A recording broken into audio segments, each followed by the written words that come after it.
नमस्कार।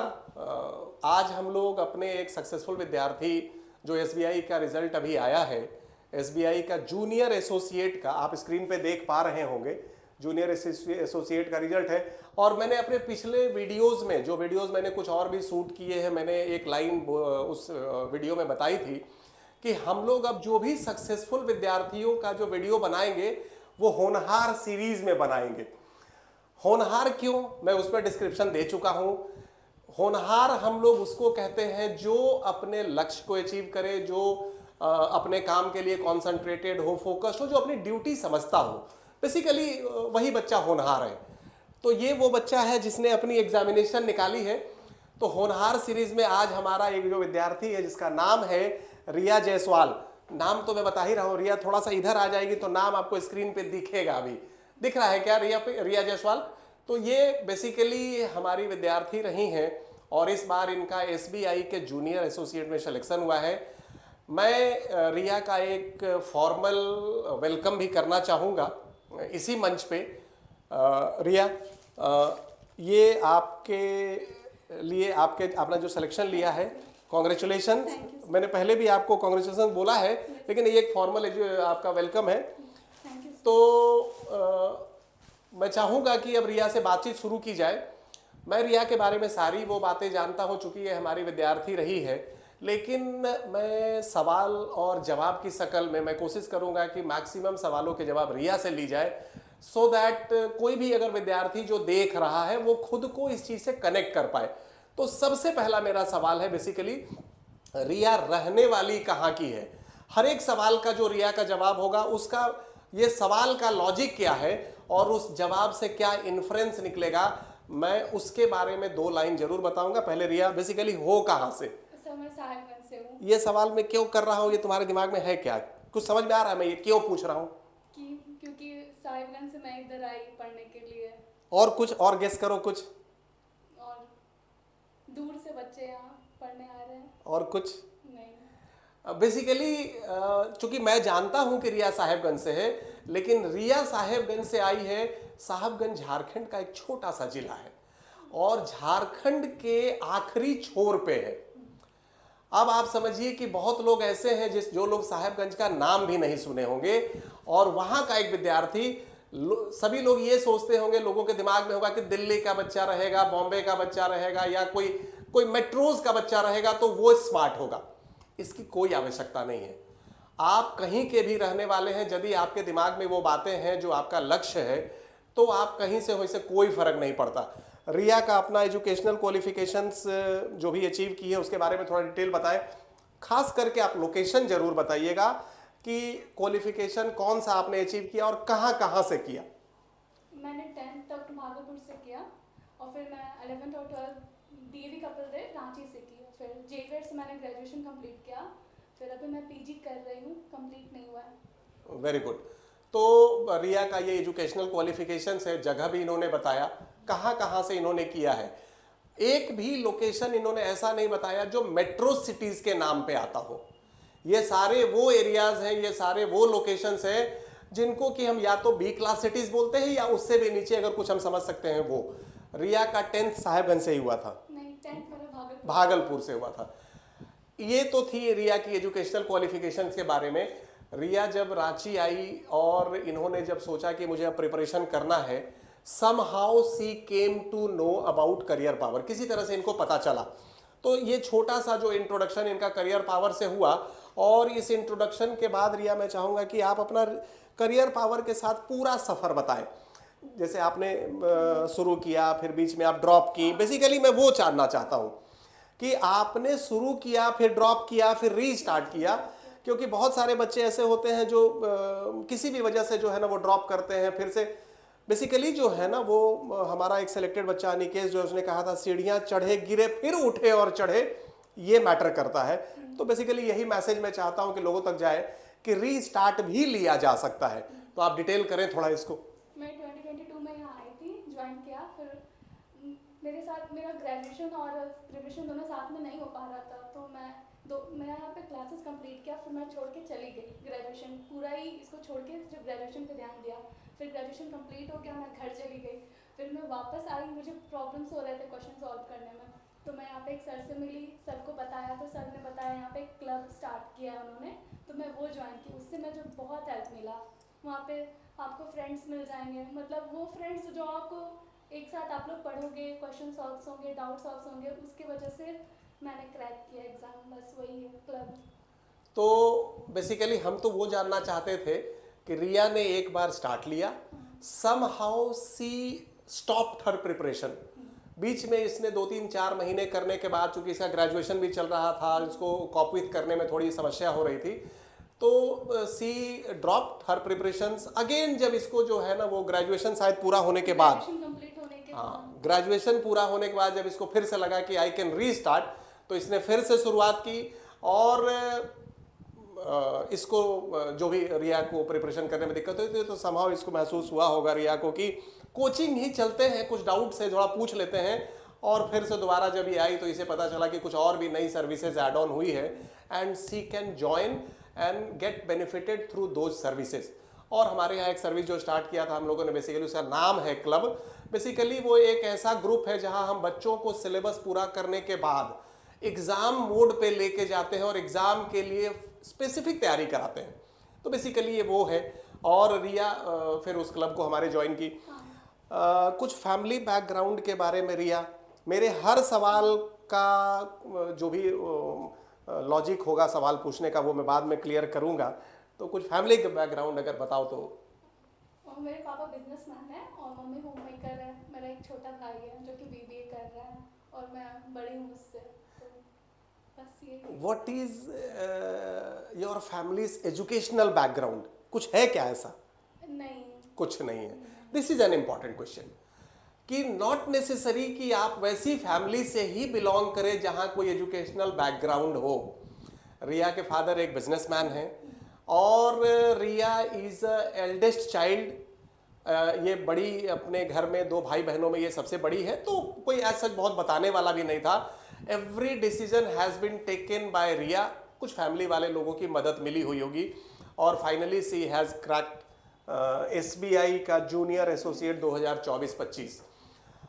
कुछ और भी घटनाएं घटी हैं, कुछ और भी बातें ऐसी हुई हैं इस दौरान जहां मुझे ऐसा लगता है कि रिया को लग रहा था कि प्रिपरेशन नहीं होगा या रिजल्ट आने वाले दिन की कोई ऐसी बात है शायद। तो आप ही शेयर करें, मुझे तो जैसा मैंने बताया पता ही है सारी बातें, फिर भी आप शेयर करेंगे तो ज़्यादा मज़ा आएगा।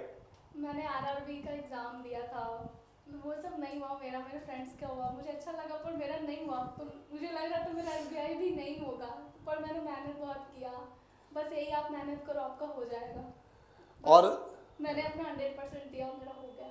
और शायद जिस दिन SBI का रिजल्ट आने वाला था उस दिन शायद तुम्हारे दिमाग में था कि अब मैं पैकअप करूंगी या कुछ। मैं जा रही थी यहाँ से, फिर मुझे लगा मैं घर से ही प्रिपरेशन करूंगी। मैं यहाँ रांची छोड़ के ही जा रही थी मेनली, बस यही था। मतलब बच्चों को क्यों तनाव होता है मुझे तो नहीं पता। हालांकि हम कोशिश करते हैं कि बच्चों को टेंशन हो, लेकिन ऐसा सिचुएशन रहता है जब बच्चों को लगता है कि मेरा एग्जामिनेशन नहीं निकल रहा है और ये बड़ा ही एडवर्स कंडीशन है। मुझे नहीं लगता है इसलिए बहुत परेशान होने की आवश्यकता है। लगातार जब आप पेपर्स अटैम्प्ट कर रहे होते हैं तो कभी आपका प्रीलिम्स निकलेगा, कभी मेंस निकलेगा, हो सकता है आप इंटरव्यू में फंस जाए। लेकिन यदि आपका ग्रेजुअली प्रिपरेशन जारी है तो आप ग्रो कर रहे हैं, आप ग्रूम कर रहे हैं, ये आपको दिख रहा है। तो यू शुड बी पेशेंट, आपको थोड़ा वेट करना चाहिए। रिजल्ट आज ना कल आएगा। और हालांकि ये बताने के लिए तो मैं सबको बताता हूँ, लेकिन इस निराशा के फेज में पता नहीं क्यों सब बच्चा चला जाता है। कोई ऐसी चीज़ रिया जो ऐसा लगता है आपको जो आपको बताना चाहिए? बेसिकली मेरे दिमाग में हमेशा ये रहता है, कोई भी बच्चों को जब मैं लेके आता हूँ इस तरह के इंटरव्यू, तो कोई ऐसी बातें जिससे उनको लगे कि ये मेरे लाइफ का एक एडवर्स सिचुएशन था, ये गड़बड़ियाँ थी और इसके बाद यहाँ से मैंने बाउंस बैक किया, या इन सारे एडवर्स कंडीशन के बाद भी आगे बढ़ा जा सकता है। तो कोई भी ऐसी बात अगर आपके दिमाग में हो तो आप शेयर करें। मेनली मैं देखती हूँ ना, बहुत सारे बच्चे अभी प्रॉब्लम्स हो रहा है लेकिन वो डाउट्स नहीं पूछते हैं क्लास में।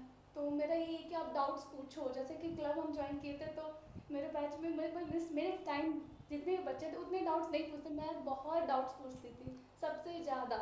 मतलब सबको परेशान कर देती। जब तक मेरा डाउट्स क्लियर नहीं होता था तब तक मैं उस क्वेश्चन को छोड़ती ही नहीं थी। तो भाई डाउट्स पूछो, प्रीलिम्स लगाओ, मॉक लगाओ, छोड़ना नहीं है, बस हो जाएगा, मेहनत कीजिए। आपका रिजल्ट आया, हाँ सारे लोग खुश हैं घर में, हाँ बहुत। Everybody is happy. सबसे ज़्यादा खुश कौन है, मदर फादर? मम्मी।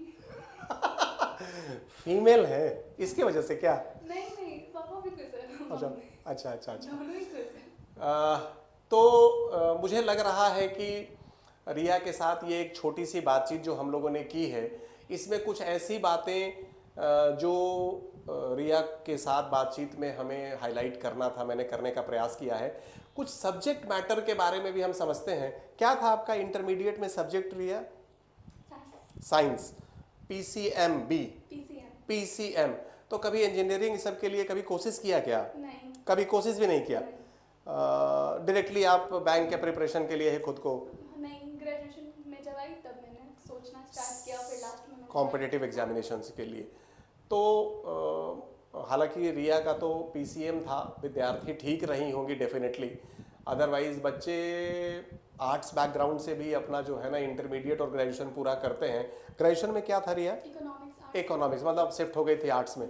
तो क्या लॉजिक था इंटरमीडिएट में साइंस रखने का, फिर बाद में आर्ट्स रख लेने का, जब कभी इंजीनियरिंग का एग्जाम भी नहीं? 12th तक सोचे थे बीटेक करने का। अच्छा, 12 में सोचा था बीटेक करने का, फिर क्या हो गया? फिर अचानक से फिर मुझे बैंकिंग करना था तो मैं। ओके। तो बहुत सारे बच्चे ऐसे भी होते हैं जो अपना इंटरमीडिएट और ग्रेजुएशन आर्ट्स पेपर के साथ करते हैं। तो कोई ऐसा फर्क पड़ता है क्या कि कोई आर्ट्स से कर रहा हो या साइंस से कर रहा हो इंटर? तो सभी के लिए जब वो प्रिपरेशन करना स्टार्ट करता है तो लेवल प्लेइंग फील्ड है, सभी के लिए बराबर है। It doesn't makes any differences कि अगर कोई साइंस लेके पढ़ रहा है या आर्ट्स लेके पढ़ रहा है तो किसी को कुछ विशेष माइलेज मिल रहा है। यहाँ पे जो भी इनपुट आपको मिला सिस्टम में, एक क्लब के बारे में तो आपने चर्चा की, आपको बहुत सारे टीचर्स का इनपुट सपोर्ट मिला होगा।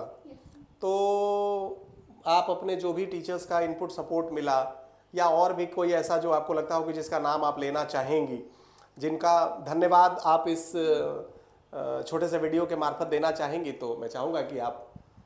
जब मैं थी तो मुझे राकेश सर ने बहुत अच्छे से समझाया, उन्होंने क्लब के बारे में बताया। फिर पंकज सर थे, उन्होंने बहुत अच्छा गाइड किया। लगातार लगे रहे? लगे रहे, हमेशा बोले लगे रहो, होना है, ये नहीं बोले कि मत करो, हमेशा एकदम मोटिवेट की कि करो, हो जाएगा, और लास्ट में हो ही गया। लास्ट में हो ही गया। तो मैं चाहूँगा कि इस वीडियो के मार्फत आप अपने मदर फादर को भी थोड़ा धन्यवाद दें। अगर वो वीडियो देखेंगे तो उन्हें अच्छा लगेगा। हाँ, उन लोगों ने कभी मुझे फोर्स नहीं किया, अब मेरे अकॉर्डिंग ही सब चीज़ रहा, कभी भी प्रेशर नहीं दिया, बस उनको थैंक यू। तो ये था हमारा रिया के साथ एक छोटा सा इंट्रोडक्शन। मैं चाहूँगा कि रिया का जो भी करियर पावर के साथ ये 2 साल का रहा है, आगे भी ये कनेक्शन बना रहे। तो जब भी मौका मिलेगा, मुझे उम्मीद है रांची आओगी तो डेफिनेटली ब्रांच विजिट करोगी। We will be happy. धन्यवाद, थैंक यू। कोई ऐसी बात रिया जो क्लोजिंग स्टेटमेंट के रूप में अगर लगता है कि तुम बोलना चाहो? कुछ भी?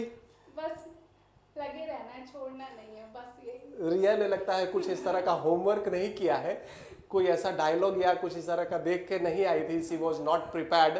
लेकिन ठीक है, रिया का कहना है कि लगे रहो, होगा, ठीक है। You need not to surrender, आपको हथियार डालने की ज़रूरत नहीं है।